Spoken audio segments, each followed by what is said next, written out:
a darle ahora las buenas noches a Tulio Rodríguez, economista. Gracias por estar aquí en el programa. Y vamos a hablar un poquito de esas desigualdades, ¿no? Las desigualdades, estamos viendo ahora en la campaña política, no vamos a hablar de esto, pero vemos que todos los días se están dirigiendo a ese descontento que hay en el país, y parte de ese gran descontento tiene que ver con el bolsillo, ¿no? Con el bolsillo, mucha gente dice, el sueño americano se ha convertido en una pesadilla. ¿Dónde está el sueño americano? Esa clase media que fue característica durante muchos años de los Estados Unidos, cada vez desaparece, y hay unos pocos que son más ricos y unos muchos que son más pobres. Y parece que aquí en el sur de la Florida eso se siente mucho más. Hay una serie de números que tenemos, por ejemplo, en Miami, y ahora quiero que me expliques un poco más. En Miami, el 5% de las personas más adineradas gana 10 veces más que el 20% más pobre. Es un poco complicado esto, pero es así, y esto es además según el Brookings Institute, un informe de un estudio que ellos hicieron. Gracias, Félix. Tengo unas notas aquí y parece que tuvieras rayos X y estuvieras leyendo con la introducción las notas que tenía aquí. El concepto de desigualdad es un concepto atávico, histórico, siempre ha estado allí. Pero tú tienes que entender que el mundo es desigual, la naturaleza es desigual, los seres humanos somos distintos. Pretender la igualdad, pretender la justicia social es algo que es un fin objetivo. Pero, Tulio, ¿por qué aquí se nota más? La brecha es ahí voy. Te cuento un poquito la historia de la Florida, como yo la veo. Yo vivo aquí hace 30 años, yo soy un inmigrante, hoy en día soy ciudadano americano, pero he puesto mucha atención a cómo es la Florida. Antes aquí existían los que se llamaban los snowbirds, que eran la gente que vivía en el norte y venían a pasar los inviernos en el sur de la Florida. Ese turismo fue lo que fue identificando Miami y sus playas, y eso fue lo que comenzó a hacer esto. O mucha gente que venía, perdóname, en esa época a retirarse aquí a Miami. Correcto, por la misma razón del clima, había mucha gente que venía de vacaciones y después resolvía quedarse. Progresivamente, tuviste otro factor muy importante, que fue la gran inmigración cubana. Eso le dio un carácter específico a la Florida, y posteriormente a eso comenzaron a venir oleadas de inmigrantes latinoamericanos.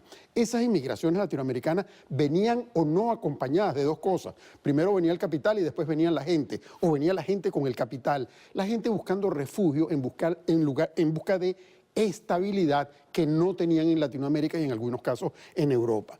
Y Florida comienza, particularmente Miami, comienza a constituirse como un centro financiero. Con eso en pie, entonces los grandes desarrolladores comienzan a comprar esos terrenos a la orilla de la playa y comienzan a hacer esos grandes desarrollos. Y esos grandes desarrollos se les comienzan a vender a toda gente de todas partes del mundo, no necesariamente americano.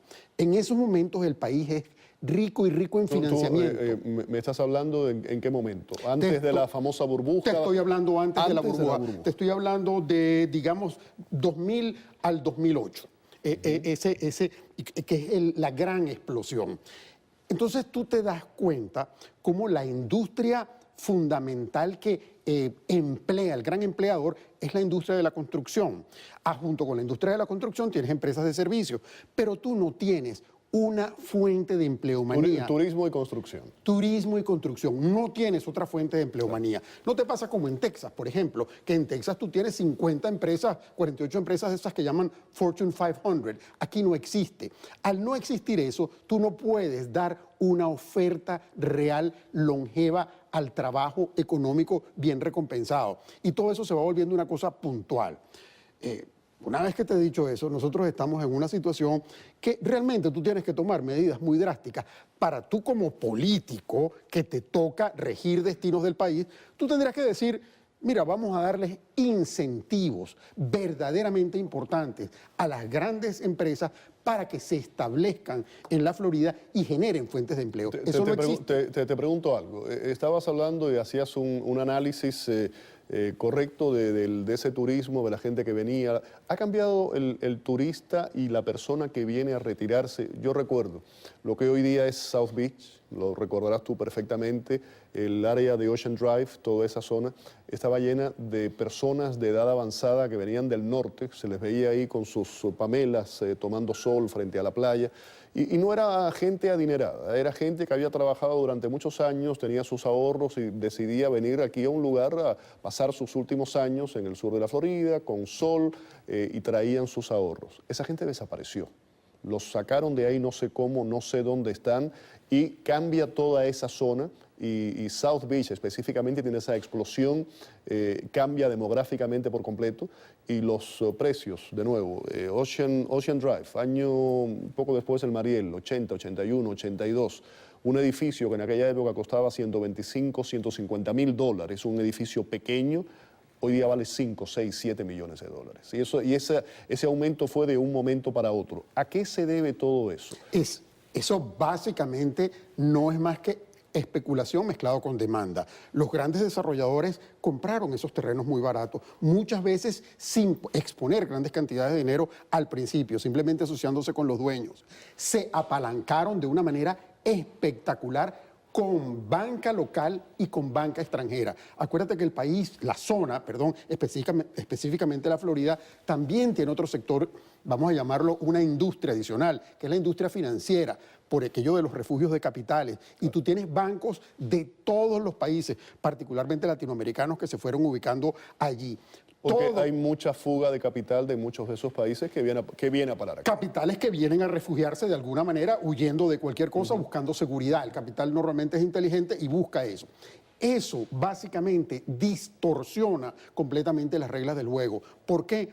Porque los capitales que se usan para el crecimiento de la zona no son capitales espontáneos, generados por la zona, generados por, digamos, lo que es el erario nacional, por asignaciones que vengan del gobierno central, por impuestos. Es una economía falsa, en cierta forma. No quiero decir que sea falsa porque eso es una realidad, de cierta forma pero es una economía que no es endógena, no se produce de ella misma, sino depende de una gran cantidad de factores. Eso hace que la economía de la Florida, en cierta forma, sea muy frágil, porque la generación de empleo depende mucho de factores exógenos.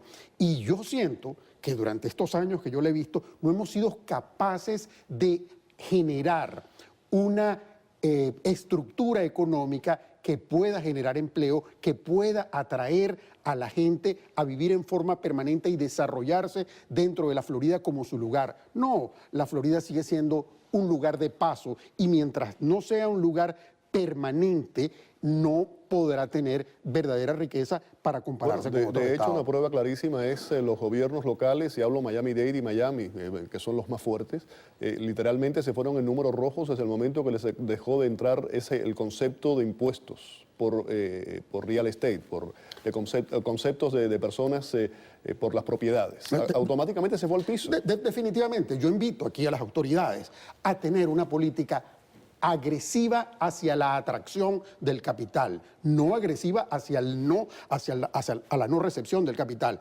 ¿Cómo? Creando incentivos verdaderamente importantes para que compañías de primera línea se establezcan en el país, se establezcan en el estado, se establezcan en la zona. Aquí hay terrenos, aquí hay posibilidades. Los gobiernos locales tienen posibilidades de ofrecer esos incentivos, más que tener la política doméstica de todos los días, y pudieran crear un enorme beneficio para quienes vivimos aquí. ¿Los pobres se están yendo de Miami? El problema que tienes con eso es exactamente lo mismo. Tú tienes una gran desigualdad en las formas de empleo, porque esto es una economía netamente de servicios. Entonces, o te empleas en una constructora o te empleas en uno de los bancos locales, vas a tener un tope de salario muy claro en su calificación, entonces no tienes la verdadera alternativa para progresar. Sí, los pobres tienen que buscar otras fuentes de trabajo, pero lo que es más triste, la gente con hijos que van a la universidad, luego de ir a la universidad, son pocos los hijos que regresan a la Florida. Esos van a otros estados en busca de otras cosas. Entonces, el estado per se, ante esa falta de incentivos, comienza a ser un estado de emigrantes naturales de su propia gente, en lugar de volverlos a traer. El caso, por ejemplo, vamos a hablar claro, el futuro de nuestros hijos. Vamos a poner un profesional, se gradúa de la universidad y sale de la universidad hoy día, si es que encuentra empleo, y el primer empleo que encuentra a lo mejor anda alrededor de los $50,000. Normalmente es lo que ocurre. Una propiedad promedio, aquí en Miami-Dade, $300,000. Los bancos están pidiendo un 20% para comprar una propiedad. tienes que entrar con $60.000 para comprar esa propiedad. Si no es con la ayuda de mamá o papá, ¿qué joven profesional puede tener en sus primeros años de trabajo ahorrar $60.000? Imposible. En la introducción del segmento hablabas del gran sueño americano y te ponía mucha atención. El gran sueño americano cambió. El gran sueño americano, ¿cuál era? Tener tu casa, poder casarte, educar a tus hijos, darle una educación y tener un retiro. A eso se trataba el gran sueño americano. Eso cambió totalmente. La gente joven hoy que es diestra no quiere tener la casa. ¿Por qué? Porque la casa te amarra. Tú quieres tener la posibilidad de rotar entre distintas ciudades a través de las que te van otorgando el empleo. Ese solo hecho te cambia diametralmente todo. Por otro lado, los muchachos terminan con deudas importantes como producto de haber ido a la universidad. Eso te crea un ciudadano dependiente desde un momento muy joven y te cambia totalmente la calidad del sueño americano. Ya yo estoy viendo que la inclinación hacia las viviendas va directamente hacia aquello que se llama rental communities, las comunidades de alquiler. Por eso, si me permites, desde mi punto de vista tiene también yo tengo otra visión, la comparto contigo y me dices si estoy equivocado. Años atrás se veía el real estate, la inversión de comprar una casa, era casi como un ATM, un cajero automático. ¿Por qué? Se compraba una propiedad en $5 y automáticamente en un año valía $7.5, y cuando veías a ver una propiedad que habías comprado por $5, un número ficticio, valía 15. Entonces, por eso se invertía. Y era ¿qué se hacía? Se sacaba inclusive dinero de eso y se compraba otra. Y eso creó una economía falsa que llegó en cierta forma a esa burbuja. Pero a eso que estás diciendo yo también pienso. En aquel momento, si se invertía, era inteligente, duplicabas, triplicabas tu dinero en cuestión de 6, 7, 8 años. Hoy día no ocurre eso y no va a ocurrir.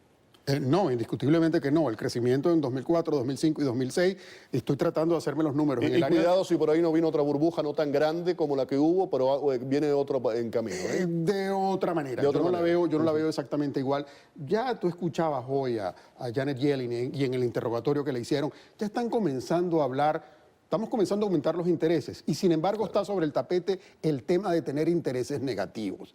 Si tú lanzas intereses negativos, como es el caso de Europa, tú vas directamente hacia una contracción y hacia una generación de pánico, pero ya todos esos temas están sobre la mesa. Ahora vamos a hablar de otro tipo de cosas. ¿Por qué? Porque nosotros hemos pasado los últimos 8, 10 años no generando riqueza. Hemos estado generando deuda, escondidos detrás de que hay un mercado de valores que pasó de 8 a 18.000, pero eso no es realmente una verdadera generación de riqueza cuando tienes una deuda del tamaño que tiene, que es una deuda que no puedes básicamente pagar a no ser que cambies diametralmente las condiciones de la economía. Yo siempre me pregunto, ¿cómo es posible que el petróleo haya pasado de ciento y tanto, $108 a $27 en cuestión de meses, si es que esto no es una realidad altamente manipulada? Las grandes noticias dicen, no, es que hay mucha oferta, es el fracking, es todo, pero no fueron los grandes capitales capaces de prever eso, o esto es toda una situación provocada por esas intenciones que uno verdaderamente no alcanza a identificar. Y lo mismo que estás diciendo con esto ocurre si nos vamos a 2006, 2007, 2008. ¿Cómo es posible que esos grandes analistas y toda esa gente que se dedicaba a especular en bienes raíces no previó, no vio que venía esa burbuja y que iba a venir esa debacle económica? ¿O lo dejaron pasar? Yo creo que hubo gente que sí lo previó. La mayoría no lo vio venir. Pero los bancos seguían dando intereses al 0%. Bueno, porque era fácil captar. Era muy fácil captar. Préstamos, quise decir, no intereses, préstamos al 0%. Era fácil captar. ¿De dónde vino el dinero? ¿De dónde vino el dinero? El dinero, los Estados Unidos se fueron endeudando progresivamente, contratando ese dinero con China. Eso se lo daban a los chinos, en papeles a los chinos. Ese dinero, a raíz del año 2007, buscó dónde salir y regresó a los Estados Unidos a través de los mercados de capitales con aquellos préstamos baratos que llamaban subprime. Y tú oías al señor en la televisión que te decía o en la radio, usted tiene crédito, no tiene crédito, no importa, todo el mundo es aprobado. Y eso fue lo que fue creando la gran distorsión. Y fue el mismo dinero que salió. Y además se manipuló y se engañó a la gente. Fue la misma deuda que se recirculó. Se le vendían muchas de estas agencias hipotecarias, le vendían a un comprador No hace falta, si aquí tiene un 0%. Ese 0% solamente servía para propiedades de inversión y nunca se lo explicaban a la gente. ¿Y qué ocurría? La gente compraba propiedades para vivir y después se le ponía negativo y no lo sabían. Félix, es tan cierto lo que estás diciendo y lo comparto, Un gran engaño. Y lo comparto de tal manera, pero